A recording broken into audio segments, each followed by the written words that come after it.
Great. Well, good afternoon, everyone. Welcome to our November Legislative Committee meeting. I hope you're all doing well. And we don't have a whole lot to talk about, but we do want to just continually get together as often as possible just to keep us connected and to share feedback as we get it. So I'm sharing my screen. So let me go to the next slide. Miss Susan, if you're ready, I don't think Gretchen is on yet, but if you will prepare, there we go. All right, is everyone able to see my agenda? It looks like Susan's trying to get back in. Let's see. Oh, okay. Yeah. I think she was, it looked like somebody. Hey, I'm back. You're So back. sorry. Okay.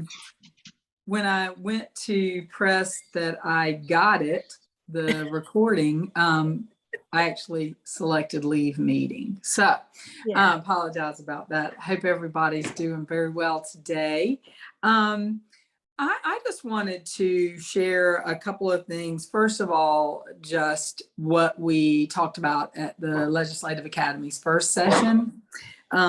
Basically, we used the first session to talk about the process, starting from, what happens, how a bill gets introduced and makes its way through the chambers. And, that graphic can be found online anytime. It's sort of, I can remember the big overview of it, but when you get into looking at every little window of the graphic, there's some little things that I forget from time to time. But that's probably working knowledge that most people had, or maybe not. But we spent some time looking at that, and we spent some time talking about the calendar for the budget. And the reason that's so important is that the budget process really starts in July, August, and when DFACs and all other state agencies receive a message from the governor's office saying, your budget can increase by 3%, or, we're recommending a 5% increased budget, or in lean years, things have to be cut by 5 to 7%, which those are the really tough years. I would say most years, the instructions come early on to submit a flat budget. And so Demetrius talked a little bit about what that means. This year, the instructions were given to submit a flat budget, which means no money will be taken, but no additional money is allocated either. So the instruction then is to maintain things, and this would be for July 1st, 2023, that you maintain status quo from what you have going on this year. And so we did learn that we're operating under a flat budget, not surprising in an election year.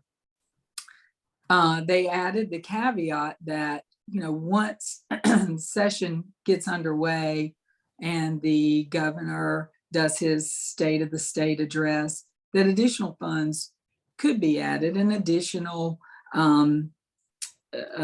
projects or incentives.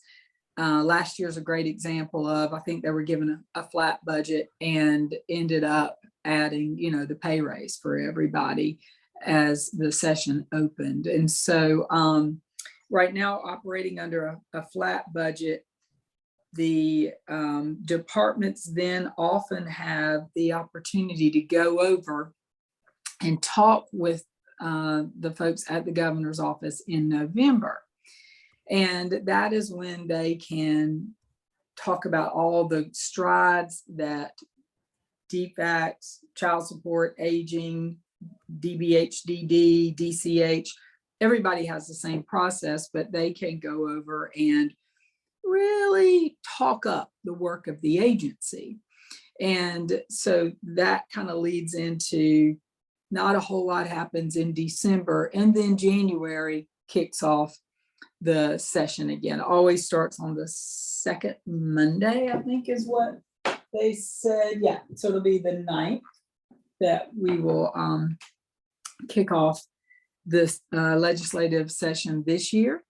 And so I thought that was just important to understand kind of how the groundwork is formed for the things that are granted and the things that are funded and the things that are not. And so one of the things that happens in November, and I just know this from having been over constituent services for a few years, is that that is also the time that the legislative aides meet in constituent services at the governor's office and at DFACS, DHS meet. And they talk through any trends in feedback or complaints that they're getting. So while it's a great time to sell the agency, it's also a time where you kind of have to explain, well, you're hearing a lot about this because this is happening, and you're hearing a lot about this because this is happening. And so from the agency perspective, November is a big month, but interestingly enough, sometimes those meetings don't occur. The decision has sort of been made. I think as of the date that we had the Legislative Academy last week, I don't know that the appointments have been set yet for agency heads to come over and give a quick update about what their agency is working on and what's been going well and what hasn't been.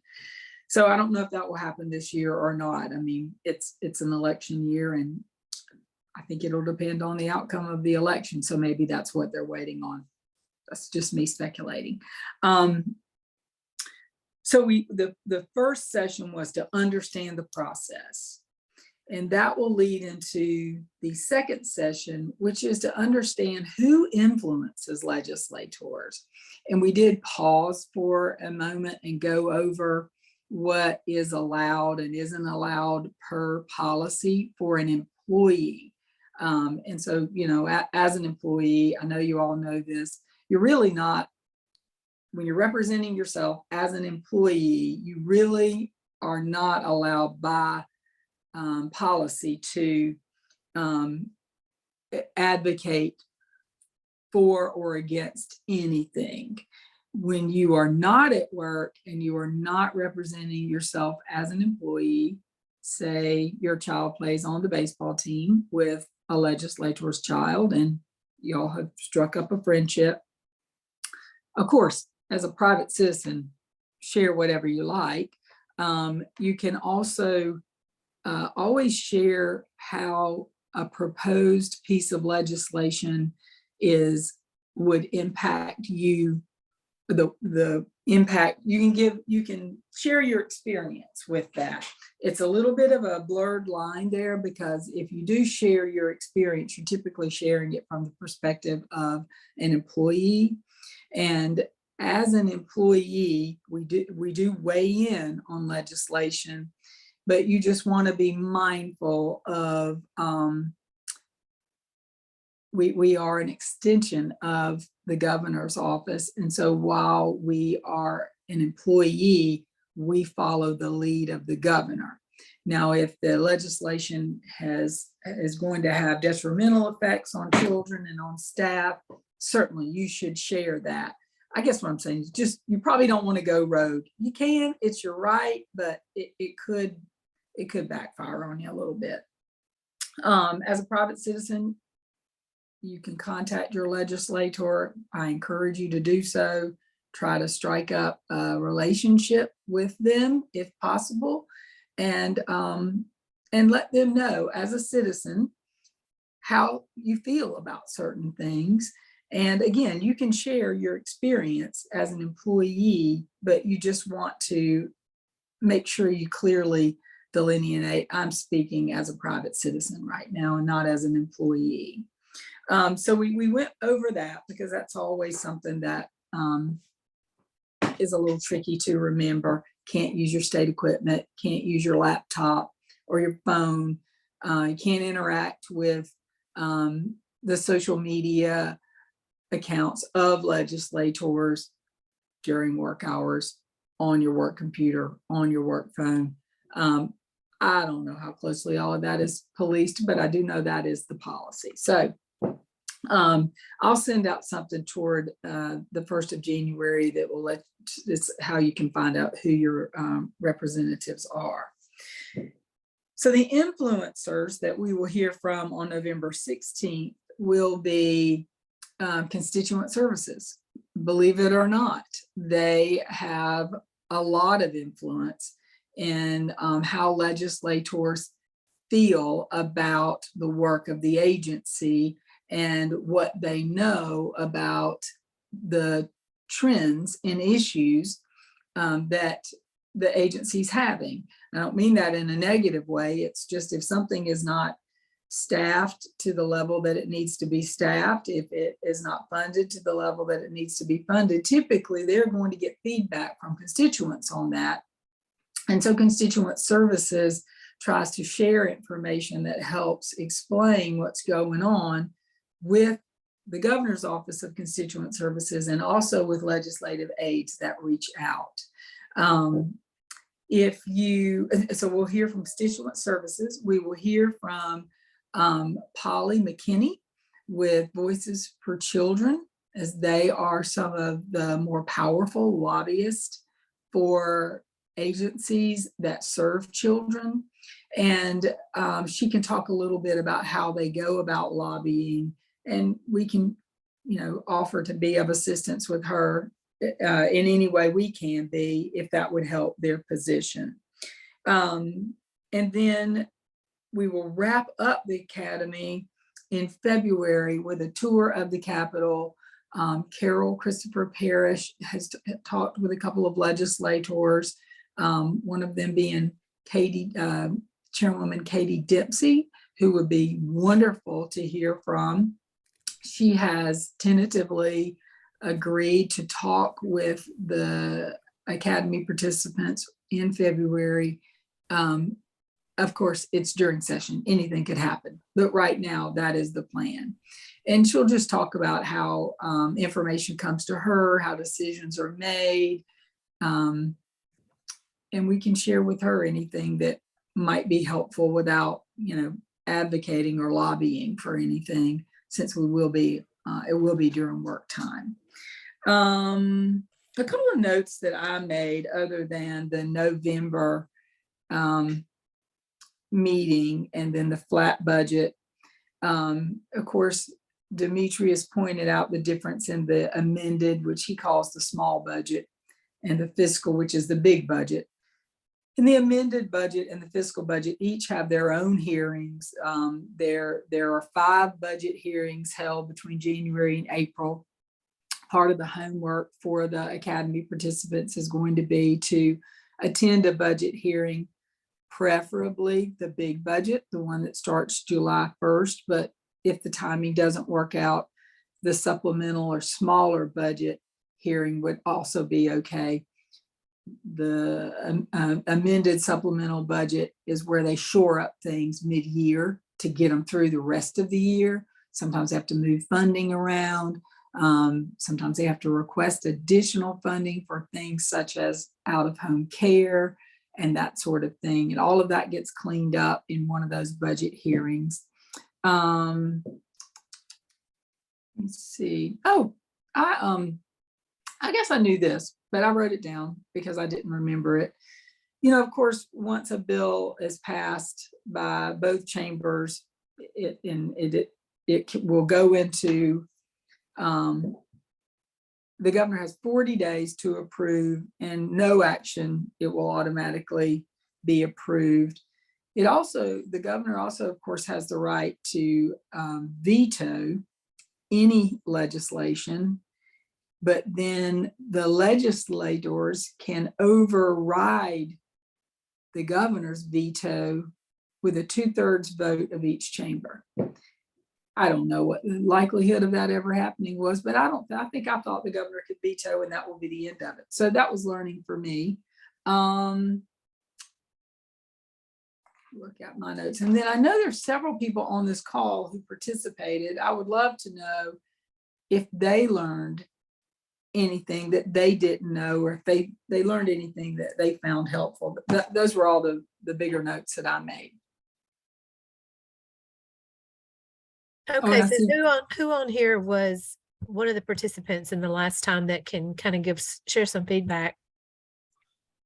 I was on it, Vicki. This is Susan Cooper. Hey, Susan. Hey, and I just think to me, some of the most clarifying things was when they would talk about like which committees was really specific to us and those people, and just, how to reach out. I thought that was very interesting, because I honestly didn't realize that there was, committees just dedicated to our work, our stuff. So I thought that was very interesting.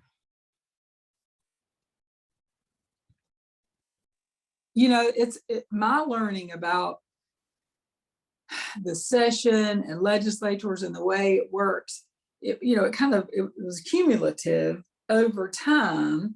And there are little pieces that I missed along the way too. And so, you take it for granted that maybe somebody knows something, and then you learn something that's like, oh, wow, okay, well, that's how that's organized. And so you'll see the majority of the legislation for DFACS, DHS come through. Most of it is a good bit of it's through budget and policy, but a lot of it through Health and Human Services. And so that is good information to know, like, okay, this person might be a huge influencer over in this realm, but for us, Chairwoman Dempsey is a great contact to have. And we're very lucky because she's very open, very approachable, and really has always had a heart for the work that is done by the agency. So I think that's super helpful too. Anybody else? Hey y'all, it's Adrienne. Hey. I had horrible connectivity issues that day, so I was in and out, but I loved them sharing the process of the bill, and it was like a whole windy chart, and I'd love to have that visual aid. But that was really interesting because I feel like I'm still really trying to get my bearings. And so that was really good guidance to kind of see the bigger picture in the process. And I'm so glad you said that. I had asked for both of the presentations. I have the one that you're talking about. I've not gotten the one back from budget, and it may be something they don't share widely, which I get that. I'll go ahead and send that presentation out to everybody on this committee and also the participants, because it is really good information. That's the one that Emma presented, and it has that graphic that you're talking about.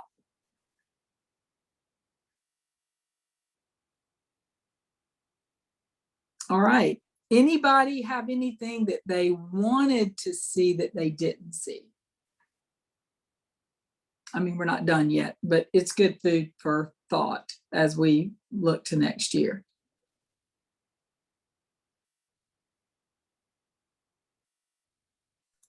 Susan, Okay. another thing, and I don't know what you're doing this time, and this is from the time I did before, but Cliff coming to the Capitol and explaining some of the budget, that was very interesting as well. I don't know if y'all are going to have the new person do that, but that kind of gave me some, eye-opening stuff as well.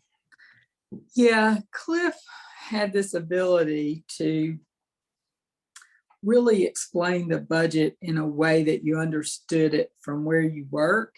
And I'm sure Melanie, I think it's Melanie, will absolutely get there. She's, I think, formerly was with planning and budget with the governor's office, if I have that straight. I may not have that exactly right.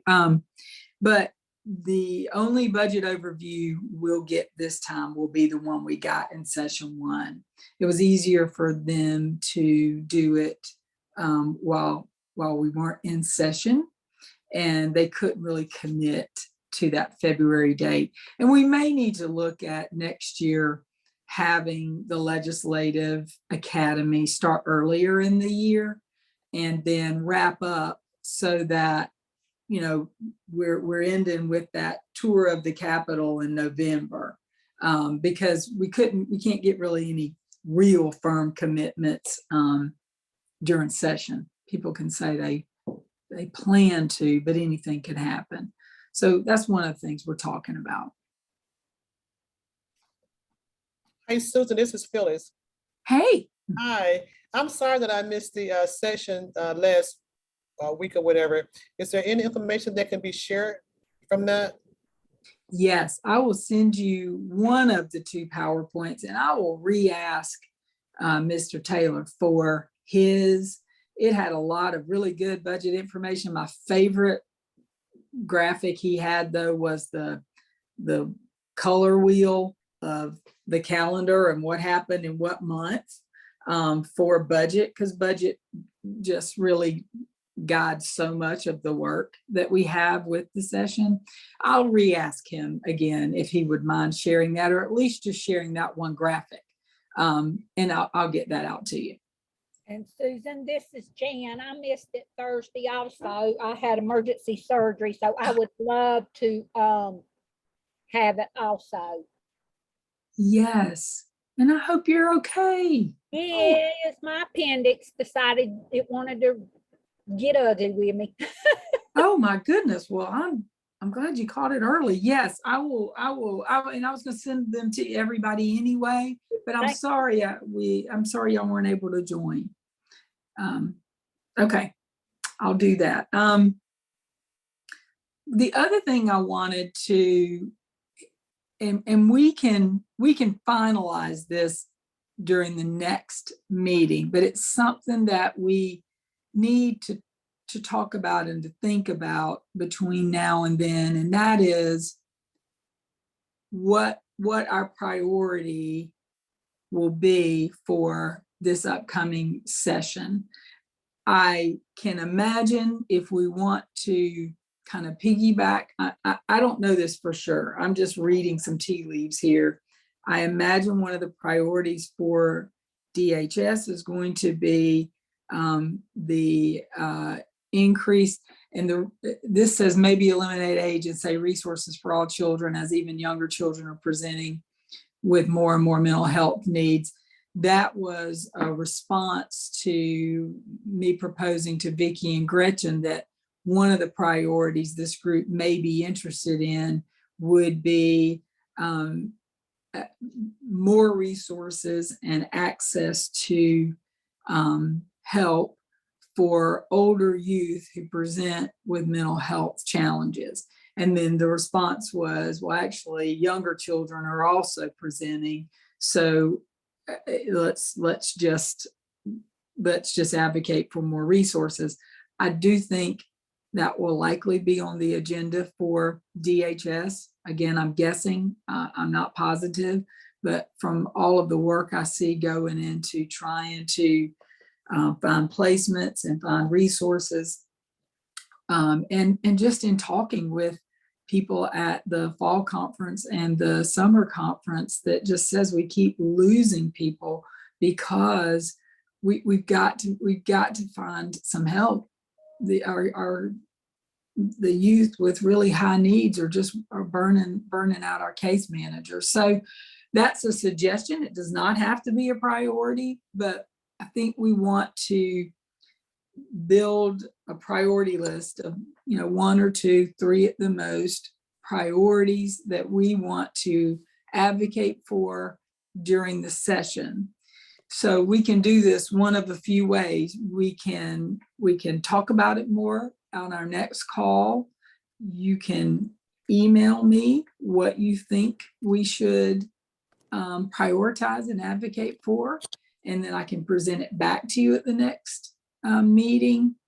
However you would like to start trying to put together our priorities.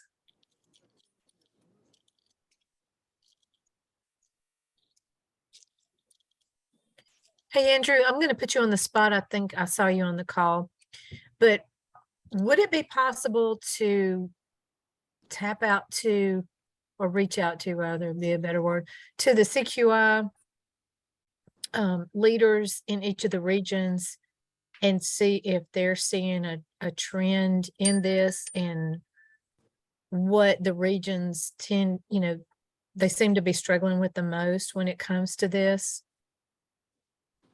Sure. Reach out to the CQI leads on the turnover and youth with high needs, more Does- yeah, complex needs. If there's, a relation to that and maybe some of the big issues that you're seeing over and over when it comes to trying to get services and resources for the ones with the higher needs. I know that Region 3, we've put together a special unit. I think they were doing that right before I changed into my HR role, that to help placements for the high needs, right? Yeah, that is a placement unit for youth with complex needs. So maybe we could get some feedback from them as well.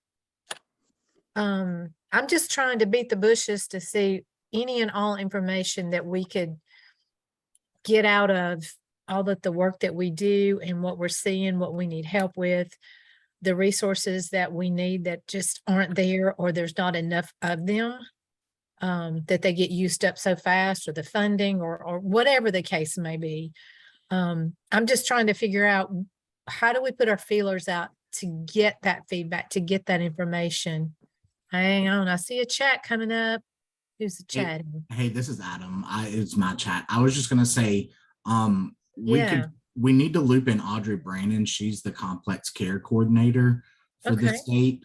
And she works a lot with us in our regional support teams in that area. That is definitely an area that is something that I think would be great to advocate for, because the placements that we have are full, and are becoming a lot more picky, I guess you could say, as far as taking our complex care children. So it's definitely a pain point. Yeah. I'm late coming into the call, but I want to echo what's already been said, that I know that has been said in terms of some key priorities. Of course, that statewide pay for DFAC staff.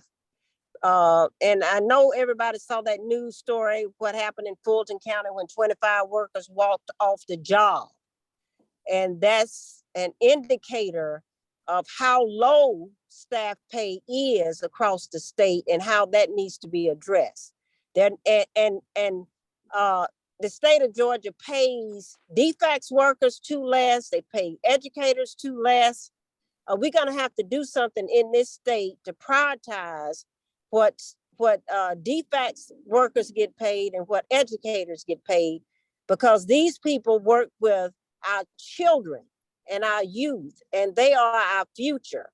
I don't know of any issue as important as increasing pay for retention for qualified staff, for DFACS and our educators. Now, the second thing is children that are difficult to place. That was also a news story in Fulton County, where they're hoteling kids in buildings and all of that kind of drama. That has to be a high priority. So just to chime in, mental health is a high priority. So those three things from District 14, I'm from District 14, our high priorities are DFACS pay, sheltering kids, a center of some kind, or some funding, or some kind of resources for sheltering kids, that where you don't have to put them in hotels and office buildings, and mental health. So I think, yes, this is exactly what we're looking for, to build our our priorities, I would love to have, which the pay affects all DFACS employees. And I think it's important to keep the topic on the forefront of legislators' minds as to how this is working against us. The complexity of the work just adds to that situation. I know last year was a big raise the salary year. And so I've been trying to think about how to continue the conversation without seeming like we're not grateful for what we have, yet there's still what we were given, yet there's still more that is needed. And so I think to keep that in the conversation is definitely something that we want to continue on until it gets to where we feel it should be. But specific to child welfare is the children with complex needs, I think is the way it was stated, but children that we can't find a placement for and are difficult to place because of their behavioral needs. I would love to have something specific for OFI as well. If someone wants to send me some ideas on a priority that we could work toward that would make the service better for customers or the work environment better for employees, that sort of thing. And it may be that we don't advocate legislatively for it, that we have internal conversations about it, but I would really love to have a balanced priority list if we can. Susan, we have another comment in the chat box. It's from Dawn Chris. She says turnover trends from across the state are resulting from the inability to maintain the work-life balance realized by everyone during COVID. Not having placements for high-need youth lead to staff staying in the office with youth. We are not equipped to handle this. We are not equipped to handle. This coupled with on-call requirements are too much of a pull away from balance.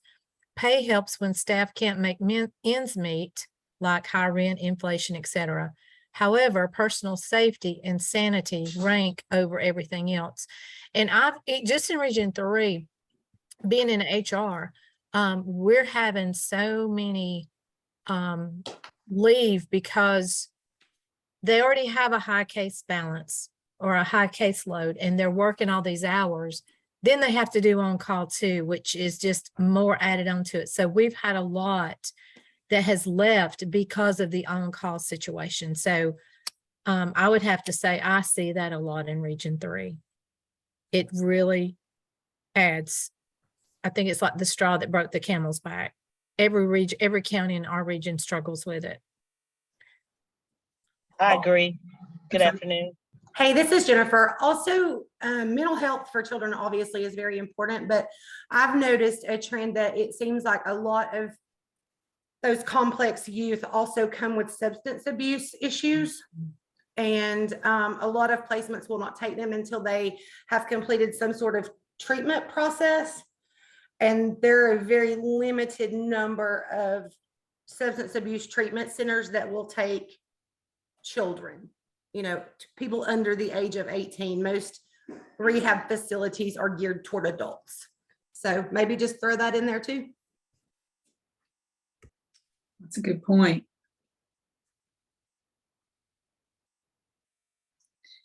So this is a great start. If there are others that we want to include, I do think some of what Dawn said can be also transferred to OFI about the work-life balance and the workload being too high to maintain that, and then having additional duties, even though it's not on call, and staying at the office is, not a whole lot of people would be willing to do that long-term, and I get that.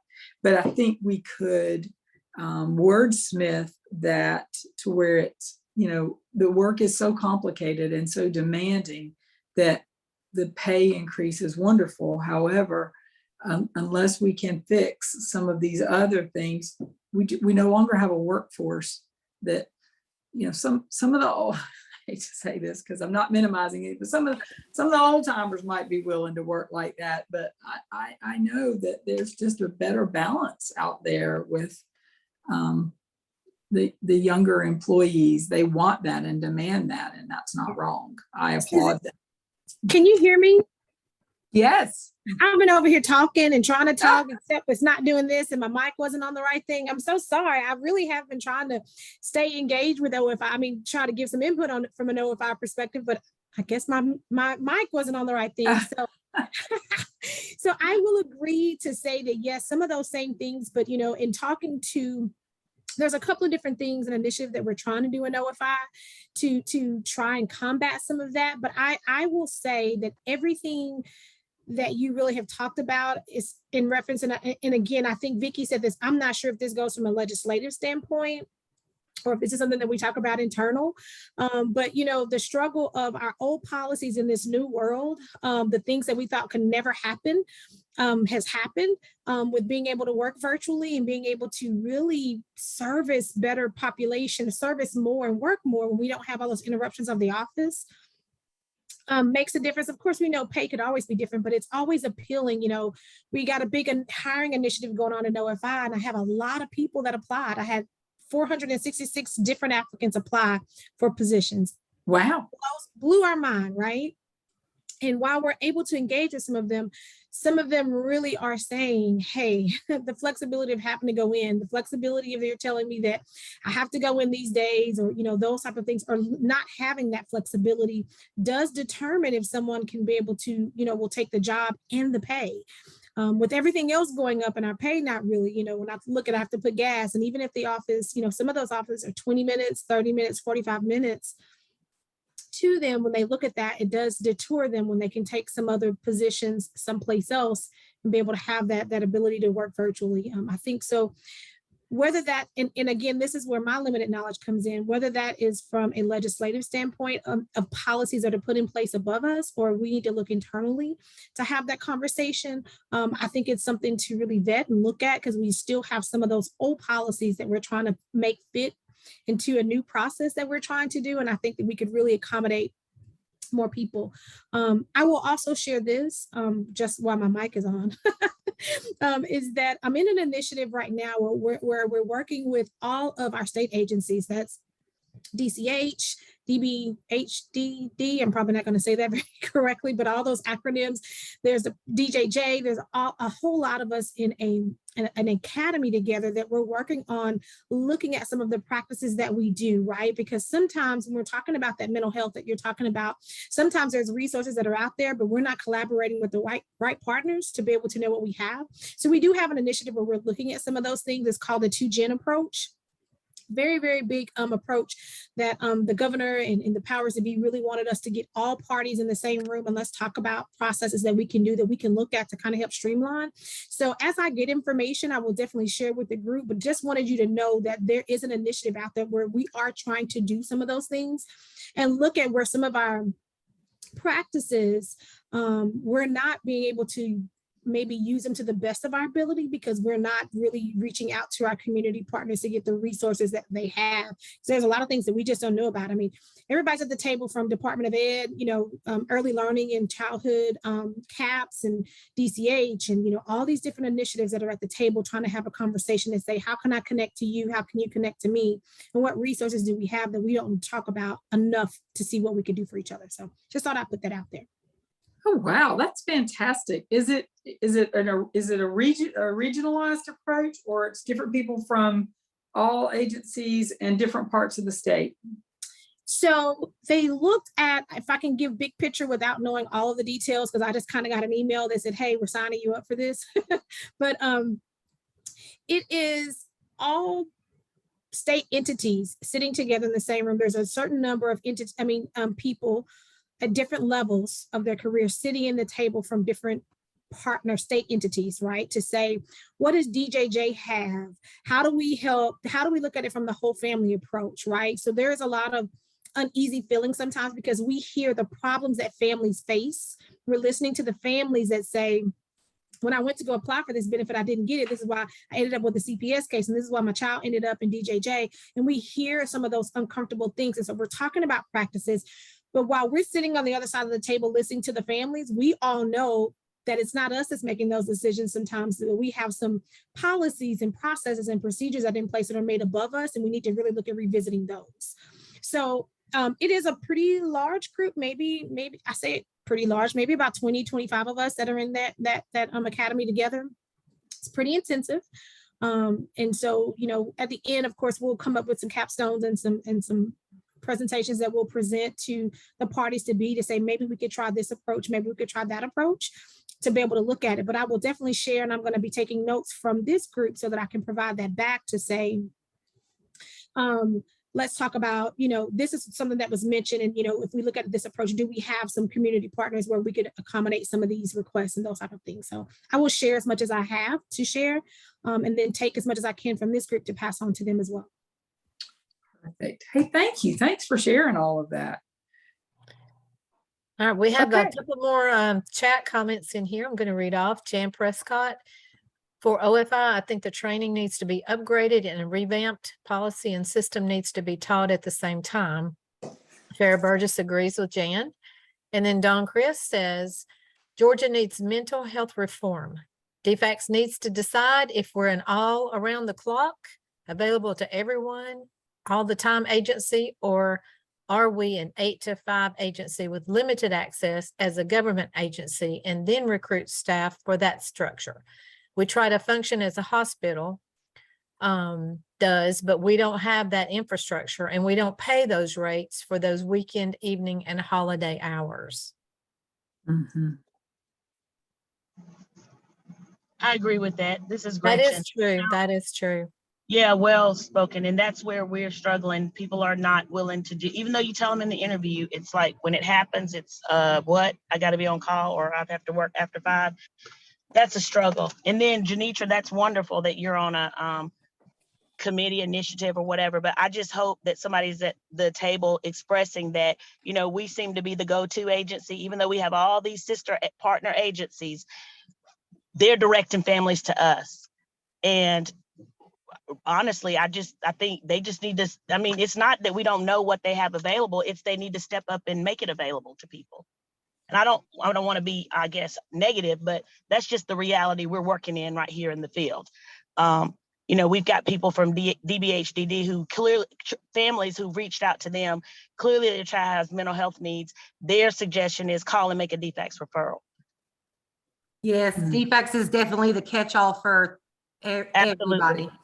Right. So we just want, you know, our partner agencies to just kind of, I guess, do what they're, I guess, intended to do and let us then handle what truly we need to handle, because right now we're having to do or try to deal with everything. Kind of the catch-all. It's like we have to catch all of it when we should have equal partnerships across the board that should step up to the plate and do what, like you said, do what they do and make it easier on everybody else, because, you know, you've got some that are carrying a much heavier load than the other. It needs to be dispersed better. And that could be where this 2Gen project is going to, because I've got another comment in here from Tina Webb-Trotman. Veteran staff need more updated training so they can be on the same page as newer staff. So there's a disconnect between those that have been here a while and those that are coming on board. That you're right, everybody's not on the same page. And maybe that's where they're trying to get that, right, Janine? Yeah, that's exactly what I was going to say. So it is. And so Gretchen, yeah, we're having some of those tough conversations, right? And so it is not, the beauty of this is that, you know, these state agencies that are all in the room together, they're not just on, I'll just say social services. There is a good representation from DFACS for social services. There's a good representation from OFI. Same thing for DJJ. There's all levels. And there's a good representation for us to say, well, sometimes you just refer them to us without knowing. And so that's the whole point of us being at the same table, having a collaboration, right? We're looking at it from what's the struggle that the family's getting, because they're the ones who are having to go through all of this. And then we're kind of like on the end result, trying to do our job, yet facilitate what's going to be best for this family, and we're not really working together. So I just really wanted to share what that initiative is. It is very intense, y'all. It's about a year long worth of trainings for us. And so as like I said, as I get more information, as right now we're just in that planning stage. We're just at the table having some conversations, listening to families and I'll say their reservation, their hiccups, the things that they're just being very honest and candid to say, this is what happened. This is how I got involved with the state agency. This is how we got there, all those other type of things. So it's the first initiative ever. We're also talking to other states who really have implemented this process into their programs and how it's changed what they do. So I was very, at first I thought, gosh, what is this going to be about? And it's going to be, pretty intense because it was a year long. But I will tell you that it's been very informative for us to talk and sit at the table. And we're not at the table with anybody that works with us. So I'm not at the table in a cohort with anybody else from DFACS. I'm at the cohort with other people that we can all interact and talk about our resources and really be able to be interactive. So it's a really good program that we're starting right now. And like I said, it's the first time ever in the state of Georgia, to my knowledge. Now, my knowledge is limited. I'm probably only about 17, almost 18 years in, and there are some others, but this is the first time I've ever heard of an initiative where we have everybody at the table talking about what we do and how we can change it. And then what do we do that's going to be best for the family? And, sometimes we have practices that create barriers that shouldn't. And what do we do about those things? So it's pretty exciting.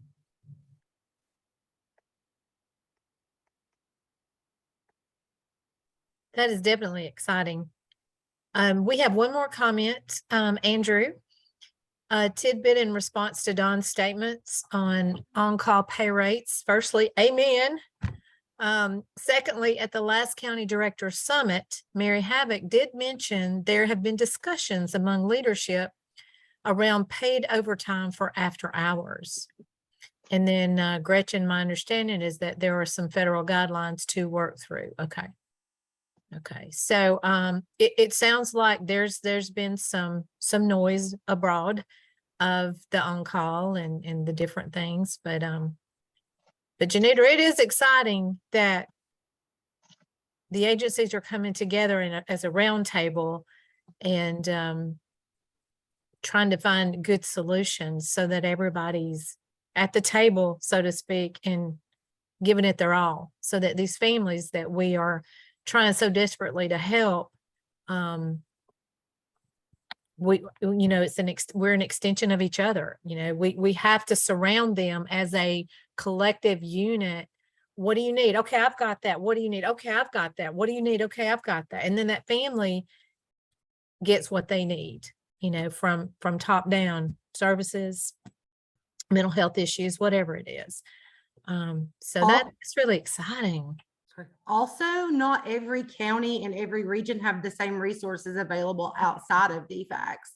A lot of, I know a lot of counties have wonderful agencies in their community who reach out and offer programs and do things, but not everybody has that.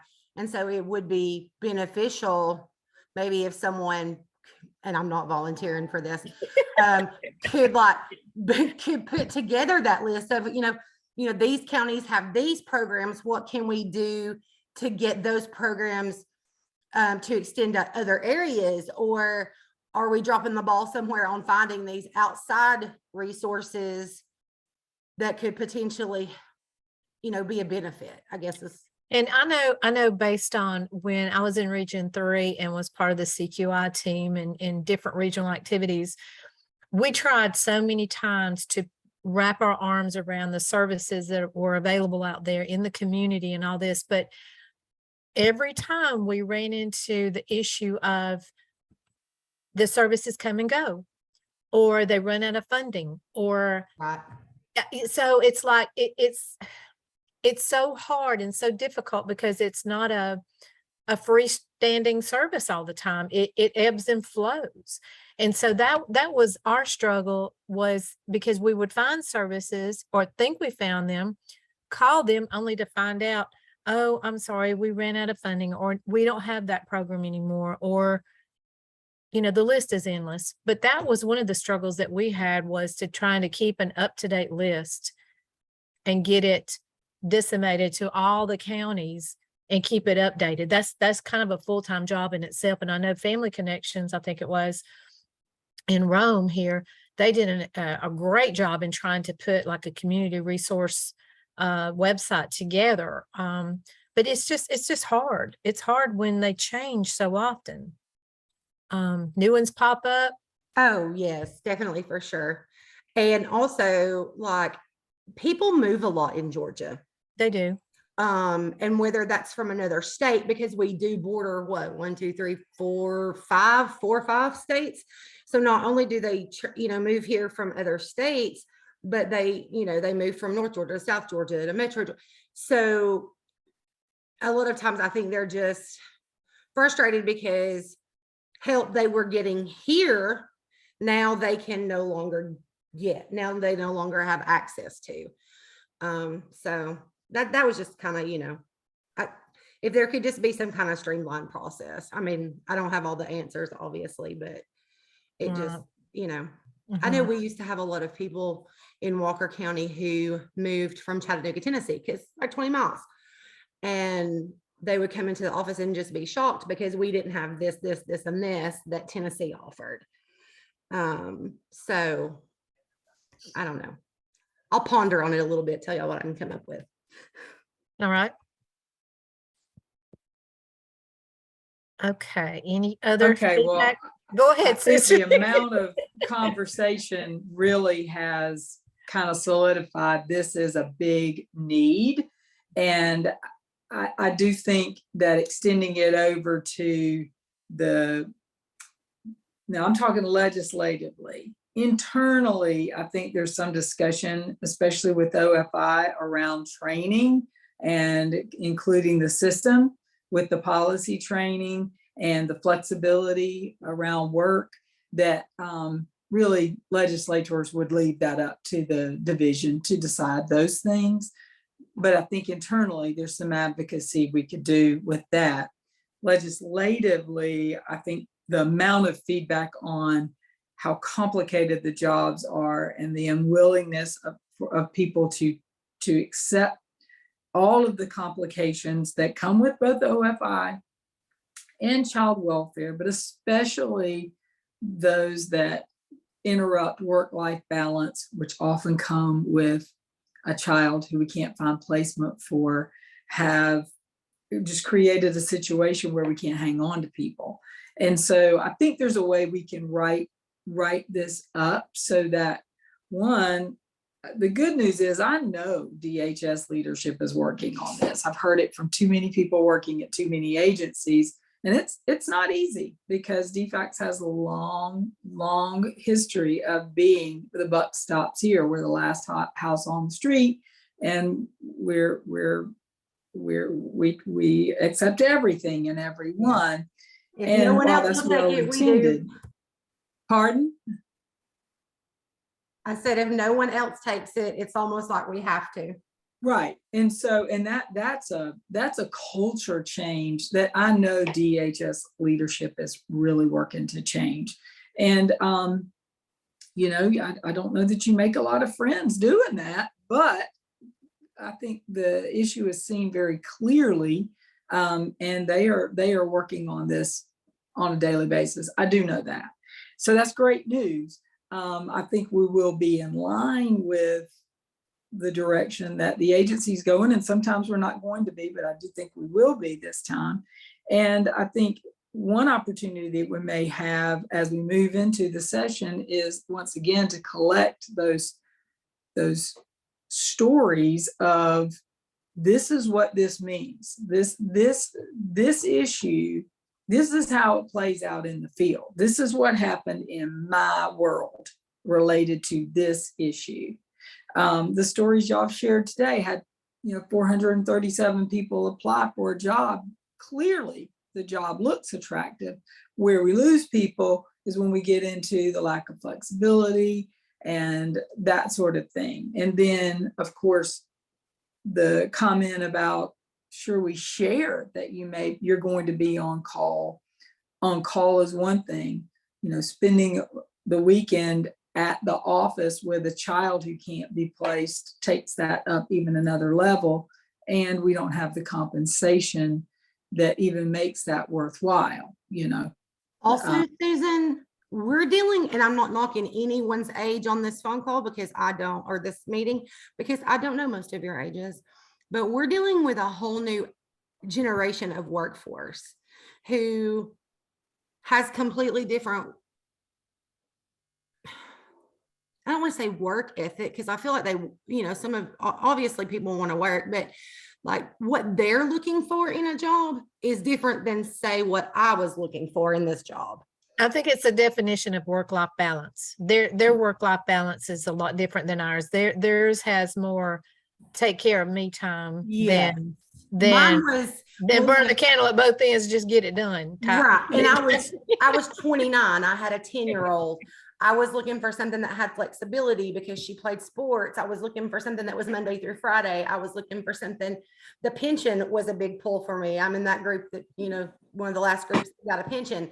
So like that's what my parents worked toward. So that's what I worked toward. My now 25-year-old daughter told me not very long ago when she changed jobs, Mom, I don't want to be in the same position that you're in. I know you work hard and I know you like your job and you're good at your job, but I don't want to be trapped at my job and not, you know, like she said, I want to make money. She said, I want to have raises. I want to, you know, and it makes sense. Like I get it.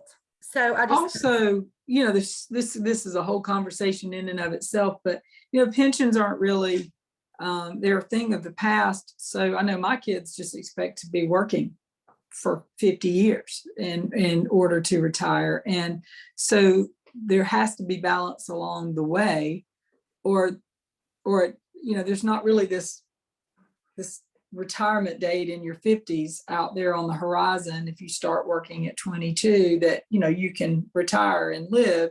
This we could get way off track here. So I agree with you though. I think it's about work-life balance and the willingness. This new generation, they prioritize, and you know, they don't have a problem saying wrong with that. No, there's not. But they have know, no problem saying no and walking away from the job. Right. Like they'll make up their mind that day and they'll leave. Will ultimately drive change. We're just in the middle of that right now. And so I don't want to keep people over. We are almost out of time. Please send me your additional thoughts and I will put them together and present them back to you at our December meeting. Now, I have a personal favor to ask if y'all might be willing to move these to Tuesday at 1. I will tell you why. When Wayne retired, or a little bit before, his full-time job was split into 2 20-hour, me, Rhonda, 2 20 hours. And so I try to do everything I can on Monday and Tuesday, because when my daughter had a grandchild, I keep that grandchild on Wednesday and Thursday afternoons. And so he's here, he's asleep. That is not always guaranteed. And I know I wouldn't be running into that on Tuesday. And I just, it made me nervous that if he was awake, it would be distracting during the call. So if y'all would be willing, also Gretchen has court on Wednesday. So she came up as a, yes, Susan, I can support your request because it would work well for me too. Okay, I'm seeing anybody have a problem moving to, okay, Tina says Tuesdays is fine, but I will only be able to do our weekly leadership meeting. I mean, do we want to is 1 better, or is 11 better, or is 2 better, or 2 would be better for you, Tina?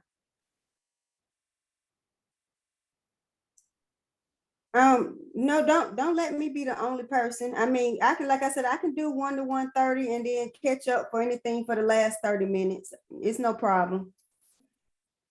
I mean, we can do 11, we can do 12:30. I mean, it's not, we don't have to stay at 1. It was just something that we landed on when we were first talking about our monthly meetings, what kind of worked. And so Our afternoon, so, how about, so you got it from leadership from 1 to 3. I mean, is the It- last it- thing in the Tuesday. afternoon? Is better? 3 too late? Is 3 in the afternoon too late for everybody? I just want to say Tuesday is good for me too, Tuesday afternoon around 2. All right, well, let me ask this. Is there anyone that can't do a Tuesday? Raise your hand. Okay. I'm not seeing no hands go up. So Tuesdays are good. Now we got to land on the time. With 3 p.m., is that too late in the afternoon? Is everybody brain tired by that time? Or does that give everybody time to do their things? Anybody not able to do 3 o'clock?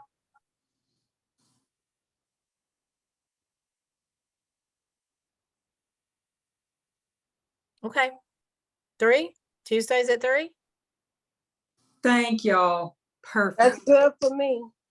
All right, well, let me read this last couple of chats and then we'll close up. This is from Dawn. Thank you, Dawn, for all your chatter. Love it. It's very good. DHS leadership is working on these issues. This was talking about the overtime and the on-call and all that.